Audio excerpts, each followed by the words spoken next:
It's wonderful to be here today with Pat Ryan, CEO of Ryan Specialty Group. Such a treat to be here with you today. Hi, Pat. Hello, Lou.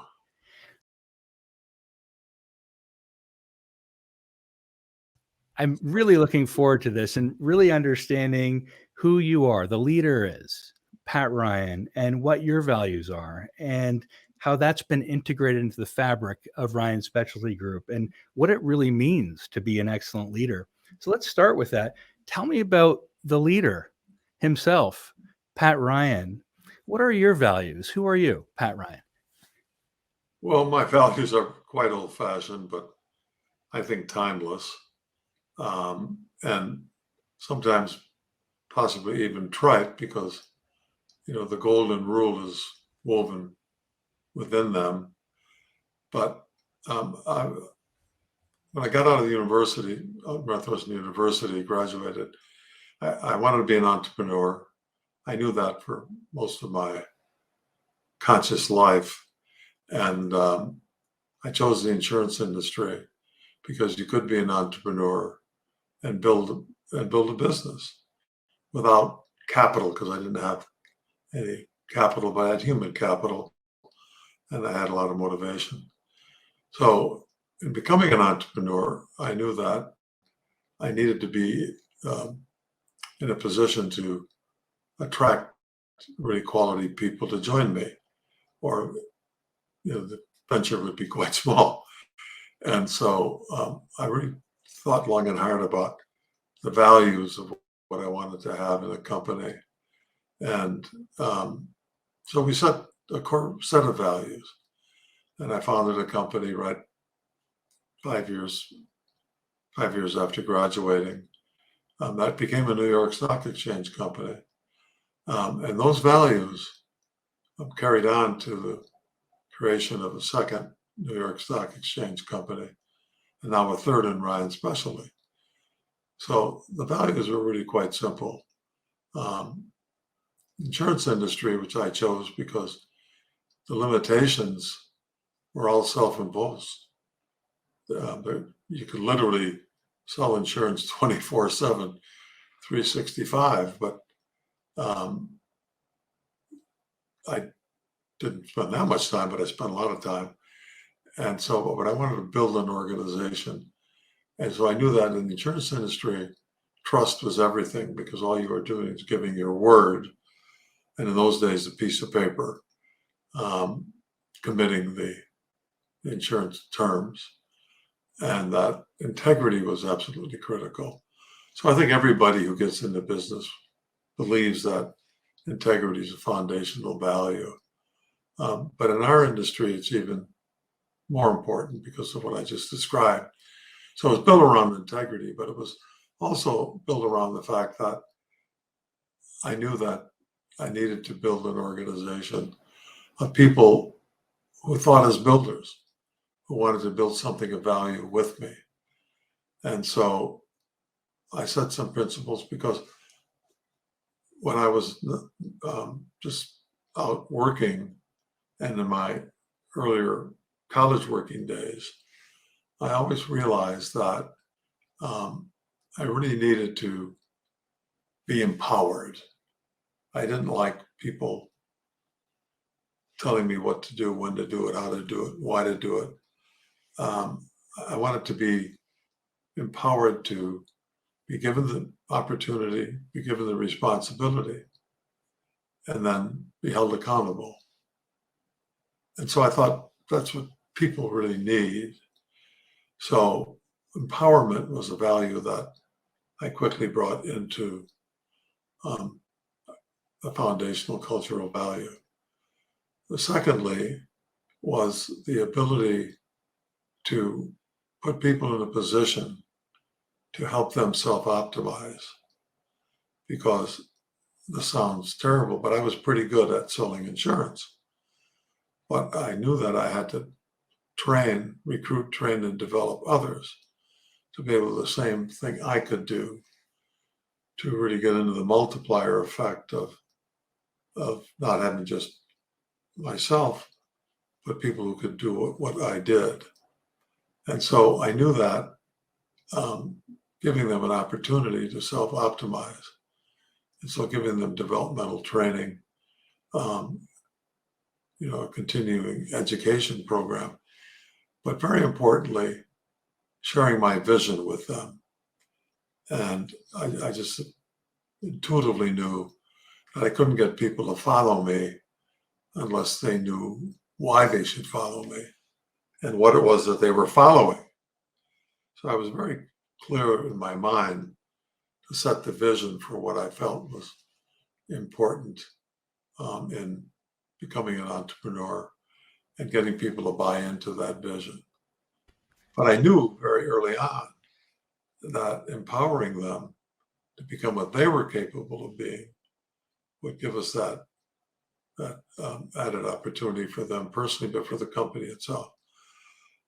I was never a great athlete, but I was a good enough athlete to be on competitive teams and through high school and a little bit in university. And so I valued teamwork greatly, and I still do. And I think that, a culture of teamwork where people work together. And over the years, I learned how important it was for people, sort of rowing the boat in the same direction at the same pace, using that sports metaphor. And so I applied sports metaphors often to building our values. So teamwork was really important, and understanding the old cliche that there's no I in team, and that amazing what you can get achieved, accomplished, if people don't care who gets credit for it. So we set up a meritocracy to begin with, but also non-hierarchical. I never liked bureaucratic situations, having served a bit in the military, you saw the strengths of the hierarchy, but you also saw the weaknesses. And so I wanted to be a leader that did not act hierarchical, but was really working with people to help them become what they're capable of being, but having a vision that they could buy into, and then rewarding them. So as a entrepreneur, I owned the whole company, but I knew that that wasn't the best thing for the future. So very early on, I believed in sharing equity with key people. So that was really important in the first company, became even more important in the second company, which was Aon, which is a large public company now. But also I took that value proposition very seriously. So when I started Ryan Specialty, it was really all about attracting builders and sharing the equity with them. That has really worked in the sense of sharing. So I tried to share my knowledge. I tried to share the opportunity, and share the responsibility. So that sharing, carried over into our personal lives as to philanthropy as we got prosperous enough to engage in philanthropy. So those were fundamental principles. I think a really very important further principle was this ability to adjust the vision with the strategy, have a solid foundation of cultural values, but a vision and strategies around that vision that would give us the opportunity to learn from mistakes, but also to learn from the past, studying the history of our industry, but also taking those forks in the road as a leader and doing audibles to stay true to the vision, but adjusting for the changes that come along the way. And, so at different points in time, we had to change the business model because competition got to a point where they were commoditizing what we were doing. And I never wanted to be in a commodity business. I always wanted to build a value proposition that people would pay appropriately for, but we could differentiate ourselves. So the first idea was to differentiate ourselves from what others were doing, and we were able to do that. And then as we expanded in scale to going from a local insurance broker to a regional insurance broker and to a national, there was a need for flexibility.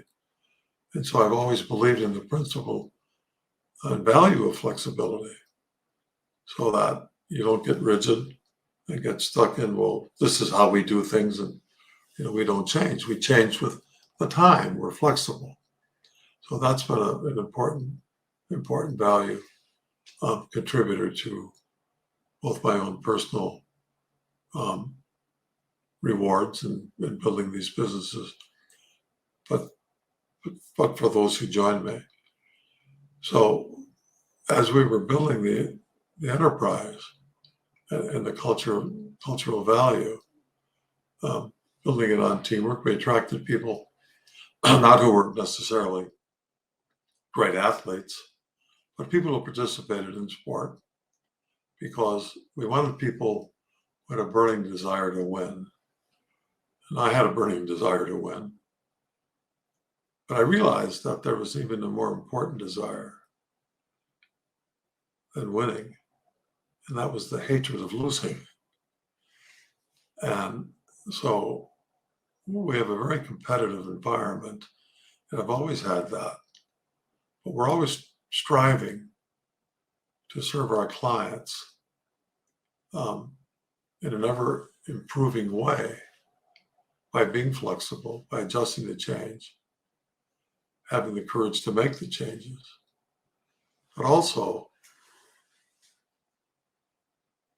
remembering that the constant improvement of our value proposition to our clients. So interwoven into this creation of values was that the most important thing that we could do is to build a continuing, evolving value proposition to our clients and for our clients, and that we couldn't build the value of our company, the value for our teammates, unless we were serving the client first. So we were client-centric, recognizing that our people were critical, but without the client, we don't need the people. And then without good people, shareholders can't prosper. And we were all shareholders.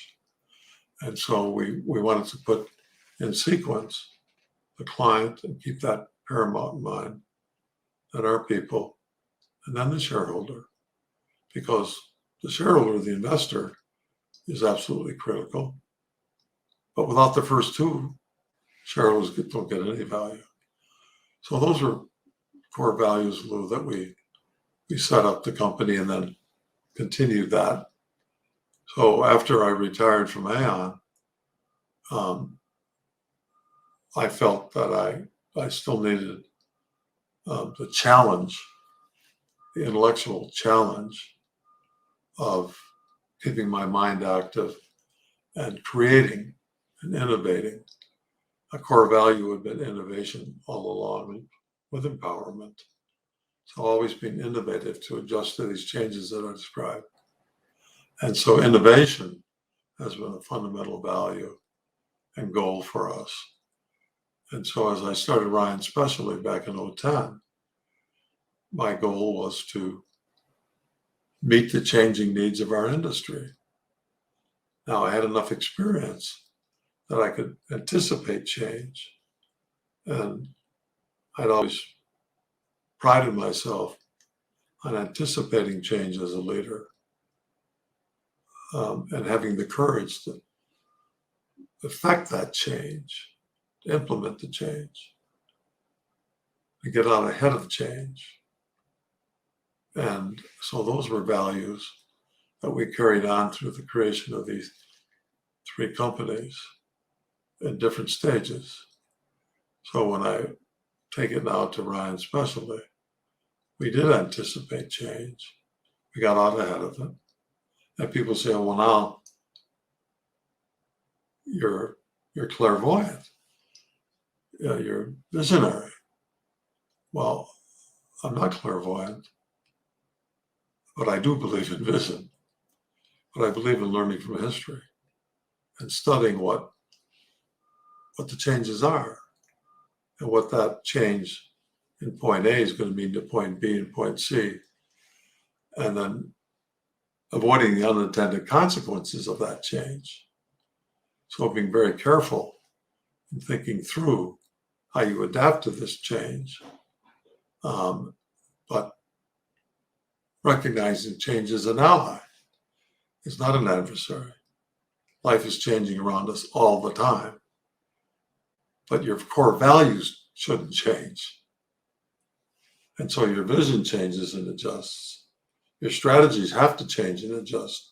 Your tactics have to change and adjust, but your core values don't.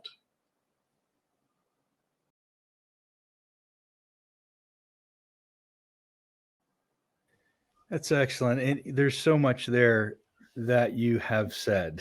And I wanted to bring it to kind of the fabric of the company, right? How your values and your core values really have shown up into the fabric of the company. What you've seen, you mentioned your development programs, the way you recruit, train, and develop, how you reward with sharing equity. So many more principles and of your values. Where do you see it showing up and integrating into the very fabric of your culture and your company? Well, it shows up, it reflects itself in many ways. But we're in a professional service business. And in professional service today, all professional services, there is a lot of capital that's available to attract talent, to move talent. So talent moves rather quickly in our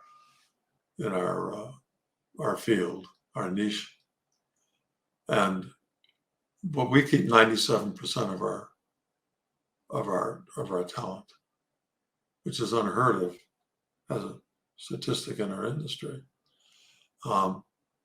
because we're constantly working to make them more productive. We're constantly working to help them increase their incomes, but also increase the value of their involvement in our company, both psychically, professionally, and financially. So it's really manifested itself, Lou, in our recruiting and training program. So we're constantly recruiting experienced people to join our culture and our platform and our vision. And we've been quite successful at that. But where we've really distinguished and differentiated ourselves is in attracting people right out of college who have a passion to win, who hate to lose, who are willing to work hard, and are looking for professional satisfaction and financial reward. But what's really gratifying and where it's manifested is that many of our top talent are in their late 20s and early 30s, mid 30s, 40. I'm the old timer. We have a few who are early 60s, and we have some in their 50s, but we have an enormous percentage in their 20s, 30s, and 40s. And the psychic reward I get from that, Lou, is that they attribute our success and their success to the values and then the opportunity. But I've had people throughout my career say, the reason I've stayed with you is because you've empowered me. You've empowered us. And I just know, I went to Catholic grade school, and we had the academics, and we had what they called deportment. And for 8 years in grammar school, I got D, which was obviously the next level up from failing. and takes corrections graciously. And it drove my father crazy. And he would say, why can't you take corrections graciously? I said, because I don't like it. And I live that myself. We correct people, but we do it in a way that's constructive. We do it in a way that empowers them. And so to see these people just become great leaders and building their teams on the same core values and on all of these principles. And speaking of my father, a core value of our company from the beginning has been listening. I learned as a person selling from my dad that if you listen to the person, they're going to tell you what it is that they want or need, or what's bothering them about what you're offering. And so he said to me, remember this, if God wanted you to talk more than listen, he would have given you 2 mouths and 1 ear. So be a good listener. And so we've taught that to our people. Listen to your client, listen to your people, listen to your teammates. They will tell you what they need. The client will tell you what they need, and they'll tell you what they're unhappy with if you listen. And if you apply that same principle to the people that you work with, they'll tell you. And so that gets the buy-in to be rowing the boat in the same direction at the same pace. But I've always believed that the greater question from what are we doing is why are we doing it? So our culture constantly answers the why. Why this change? Why these rules? Why is it important for you to do this? And the why, I just went through a budget meeting, and we have to budget to expand our margin. And we're growing rapidly. So I said, look, if we reinvest to grow, but we have to expand our margin. Why? Because that's the metric that the public markets demand to show that you're willing to share the value of scale with the investor. If you just keep reinvesting all the value of scale, you're not sharing it. So you can say to the investor, we want to invest for future growth. But he says, yeah, but I need something now. And they're right, they're entitled to that. So the why of margin expansion is to prove that we have a responsibility as leaders and as custodians of their capital to be constantly aware and driving an increased value to them through the margin expansion. That doesn't have to be a lot. And we believe in margin dollars as being very important. But there is a metric of effectiveness that you're constantly sharing the improvement. And so, that listening, but then sharing the why. So I've been asked to talk to people about companies or institutions that they're involved in, and they just came in as new leaders. What would you do, Pat? I said, I'd walk around and ask, why are we doing it this way? And people will tell you, we tried to tell those other people that it was wrong, but they wouldn't listen. So the why is a very important word in our company, and the why to our clients. So that builds the trust. If the client says, this is what I need, we understand why they need it and why it's important to them. And people's needs they vary, and they vary over time, and they vary as people age. So always understanding the why of their needs has been critical. So it manifests itself through all those important trigger words, but values that are reflected by that. So essential, explaining the why behind what we need and accepting the truth behind them. So essential. Great great learnings around that and corrections as well, which is sounds like a very important course, and one I'm sure you're now expert at in what I'm hearing. So let's go to that, actually, because you talked about what it means to be really an excellent leader. I'd like to hear from you. What does it mean to be an excellent leader? I think an excellent leader starts with the fact that he understands, or she understands, that people follow you because they believe in you and they trust you and they respect you. So if you lose those, you've lost your leadership. You're not a leader anymore. You may have the title, but you're not the leader. And so character means a great, great deal. And I always say to our people, your people watch what you do much more than listen to what you say. I've had situations where leaders have said to me, I've told them. And I said, well, it's because they're watching you and you're not living this. It's not enough to say, this is what you are, have to be, and do. It's, are you doing it? So I've always said to myself, I'm not going to ask people to do something I won't do or can't do.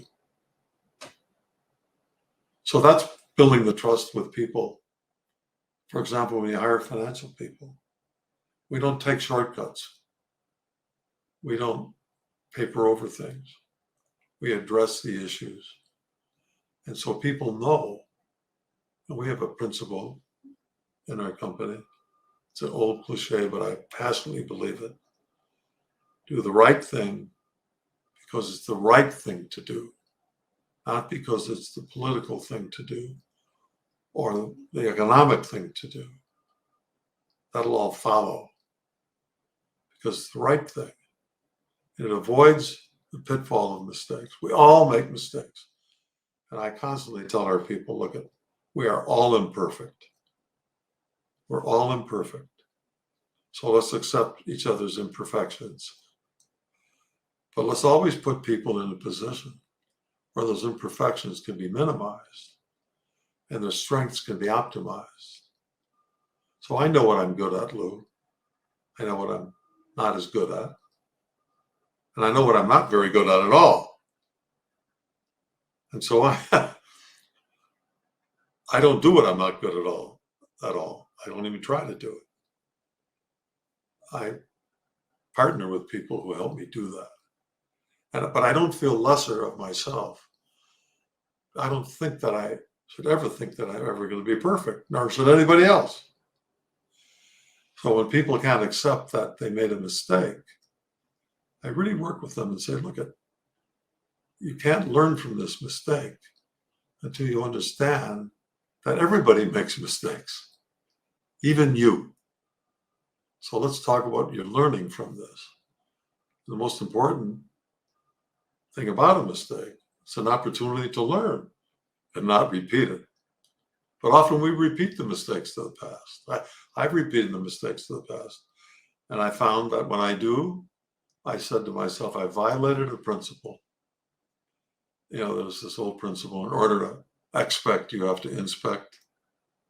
As a leader, you don't want to micromanage, but you have to know what's going on.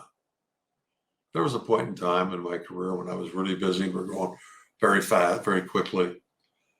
And these people talked me into empowering them to make the change. And I did. They said, now, because you're so accessible, we can't just let people end run us and come in and appeal to you, plead with you to overrule us or change it. I said, I promise, I won't do that. So for a couple of months, I violated the principle of inspecting. I didn't really know what was going on. 2 months later, I had to make all kinds of dramatic changes. Or I could have corrected it had I known. And that wouldn't be micromanaging. that would be empowering people, enabling people not to make that step that was a pitfall. So I just use it as an illustration. That's very common. And I've made a lot of mistakes in business. I try not to repeat them. But sometimes I find that I do. And I just say to myself, shape up, pal. Get your A game on, up your game. Because you are imperfect, you make mistakes, but learn from them. But own up to them, own them. And a lot of people won't own their mistakes because they think it's a sign of weakness. I believe in owning your mistake, admitting it, correcting it, and moving on. So we try not to say to people, well, that's a terminable offense of failure. Now, if it's integrity or not treating people right, so not treating people right, we'll give them a chance to change that. If it's an integrity issue, we won't. Because that violates the trust, and then that's terminable. But if people make mistakes in how they deal with others, you got to coach them up. And then if they don't accept the coaching, then they have to move on. Or if people are blockers on an idea of change, and that's very common. A lot of people will hate change. And I say to them, it's going to change around you. So you can hate change, but you have to deal with it. It's happening. You can't control that. What you can control is how you adjust to the change. But if they continue to block after you've warned them, then the only responsible thing to do is to say, look, you're not buying in. And so I really think you have to move on. So it's a decision that's critical to deal with blockers, coach them up, give them the opportunity. If they keep blocking, you got to have the courage to take them out. And they're better off for it because they're not happy, because they don't agree with you. That's right. And sometimes we have to share with others or help others make choices, right? And when it may be moving on, and perhaps they just aren't aware of that in their work, right? And I think that's just a wonderful insight. All of your insights were wonderful there about helping people to get better, to understand really, when they are blockers, to consider change, right? You might hate change, but you need to deal with it.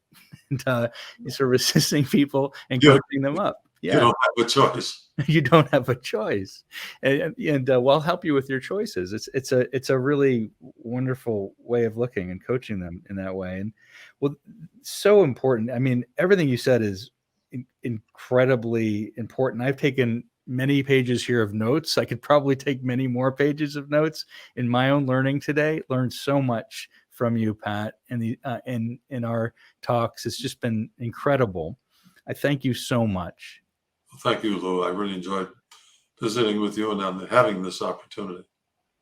And we're proud to be a very desirable place to work.